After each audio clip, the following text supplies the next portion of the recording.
అన్వేష్ అన్నా కూడా నా అన్వేషణ తెలుగు ట్రావెల్ అంటే ఇంక ప్రతి ఒక్కరికి తెలిసిన పర్సన్. తను దాదాపు చూసుకుంటే ఒక 100 కంట్రీస్ దాకా తను ట్రావెల్ చేస్తున్నారు. మరి ఒక సామాన్యుడికి ఎన్ని కంట్రీస్ తిరగొచ్చు అంటే బేసిక్ గా తన బడ్జెటింగ్ లో అంటే ఫర్ ఎగ్జాంపుల్ ఒక 1 lakh అండర్ లో అనుకున్నా కూడా సో ఎన్ని కంట్రీస్ దాకా తిరగొచ్చు, ఎన్ని డెస్టినేషన్స్ చూడొచ్చు? చాలా కంట్రీస్ ఇండియన్ టూరిస్ట్ ని ఇన్వైట్ చేయడానికి చాలా మంచి ఆఫర్స్ పెట్టారు. సో 1 lakh per person అనేది very decent budget. So with in 1 lakh లో మనం దుబాయ్ చేయొచ్చు 4 nights 5 days, Singapore 4 nights 5 days చేయొచ్చు, అండ్ మలేషియా విత్ లంకావి చేయొచ్చు, బాలి చేయొచ్చు, పుకెట్ చేయొచ్చు. ఇలా చెప్పుకుంటూ పోతే విత్ ఇన్ 1 lakh లో మీకు రౌండ్ ట్రిప్ ఫ్లైట్ టికెట్స్, మీకు వీసా, మీకు లోకల్ టూర్స్, ఎక్స్కర్షన్ టికెట్స్ ఇవన్నీ కలుపుకొని ఒక 1 lakh బడ్జెట్ లో when you're planning on holiday 4 nights 5 days లో మనకు మల్టిపుల్ కంట్రీస్ ఉన్నాయి.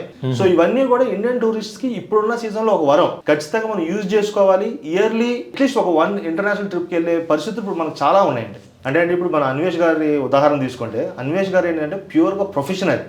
ఆయన 100 కంట్రీస్ తిరిగారు అవుట్ ఆఫ్ హిస్ ప్యాషన్. ఖచ్చితంగా మనం ప్లాన్ చేసుకుంటే 1 by 1 ఒక్కొక్క కంట్రీని మనం కవర్ చేసుకోవడానికి చాలా అవకాశాలు ఉన్నాయి. సో ఖచ్చితంగా మనం దానికోసం కొంత మనీ సేవ్ చేసుకోవాలి, దానికోసం ఒక ప్రాపర్ ప్లానింగ్ ఉండాలి, ఆ ప్యాషన్ ఉండాలి.